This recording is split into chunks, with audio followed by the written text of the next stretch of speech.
পুলিশের ব্যারিকেড ভেঙে রাজধানীর আগারগাঁওয়ের নির্বাচন কমিশন ভবনের প্রবেশ গেটের সামনে অবস্থান নিয়েছে জাতীয় নাগরিক পার্টির এনসিপির নেতাকর্মীরা। নির্বাচন কমিশন ইসি পুনর্গঠন ও স্থানীয় সরকার নির্বাচনের দাবিতে তাদের এই অবস্থান। বুধবার দুপুর 12টার পর বিক্ষোভ শুরু করে এনসিপি। এর আগে মিছিল নিয়ে আগারগাঁওয়ে ইসি ভবনের সামনে জড়ো হয় দলটির নেতাকর্মীরা। এনসিপির ঢাকা মহানগর কমিটির উদ্যোগে এই কর্মসূচি শুরু হয়।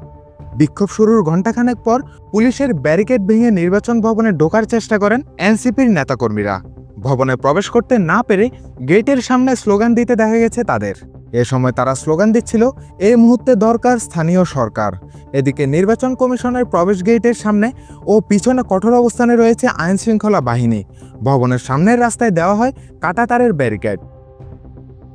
পুলিশের পাশাপাশি কোস্টগার্ড, বিজিবি, র্যাব এবং সেনা সদস্যদের সতর্ক উপস্থিতি দেখা যায়। কর্মসূচির শুরু থেকেই এনসিপির ঢাকা মহানগরের বিভিন্ন থানার নেতাকর্মীরা মাইকে বক্তব্য দেন। এনসিপির যুগ্ম আহ্বায়ক সরওয়ার তুষার বলেন, আমরা আজকে স্থানীয় সরকার নির্বাচন ও ইসি পুনর্গঠনের দাবিতে এখানে একত্রিত হয়েছি। এ দাবিগুলো মূলত অন্তর্বর্তীকালীন সরকারের কাছে, কিন্তু আমরা বেশ কিছুদিন ধরে লক্ষ্য করেছি নির্বাচন কমিশন পক্ষপাতদুষ্ট আচরণ করছে।